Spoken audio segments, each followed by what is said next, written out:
ওই মালিকের জন্য গরুটা তো পাগল, কোরবানির বাজারে বিক্রি করতে না পারলে রশিটা গলায় পেঁচায় দিলে গরু মালিকের আগে বাড়ি চলে যায়।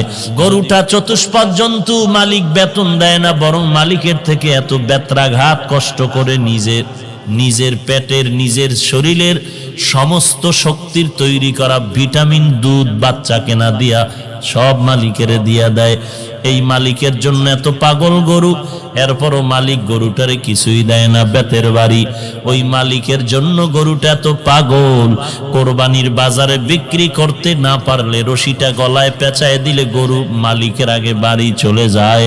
যদি বিক্রিও করে ফেলে, নতুন মালিক রশি ধরে টানে বাড়ি যেতে চায় না, কারণ পুরান মালিকের সাথে একটা গভীর সম্পর্ক হয়ে গেল।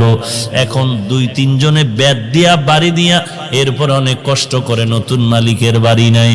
বাড়ি নেওয়ার পর লম্বা একটা রশি দিয়া গরুটারে বেঁধে ঘাসের মধ্যে যখন বেঁধে রাখে, গরুটা 1 সপ্তাহ পর্যন্ত ঘাসের মধ্যে মুখ লাগায় না।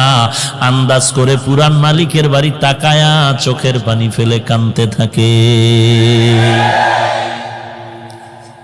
গর্বসুরত আদমি ইনসাবুদে আহমদবু জাহলো হাম এক সাবুদে আদমিরা আদমিয়ত লাজমাস আউদেরা গর্বুনা বাশুদ হই জামাস। তাহলে যেই মানুষটার গরুটার কর্মসূচি কি? খাওন আর ঘুম, আর কোনো চিন্তা নাই, খানা পাইলেই সারলো। কারখানা তদন্ত করার সুযোগ নেই,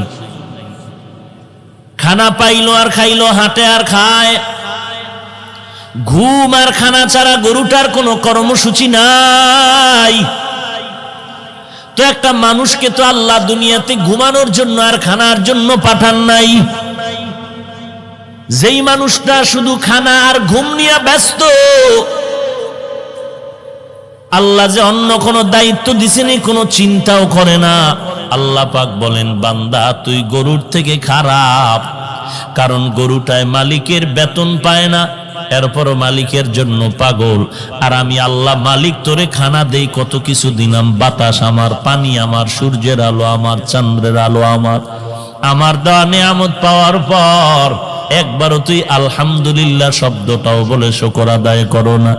আমি আল্লাহ যদি এখন তোকে বলি তুই শুধু গরু না, তুই গরুর থেকে বড় খারাপ, এই কথা আমার অযৌক্তিক হবে না।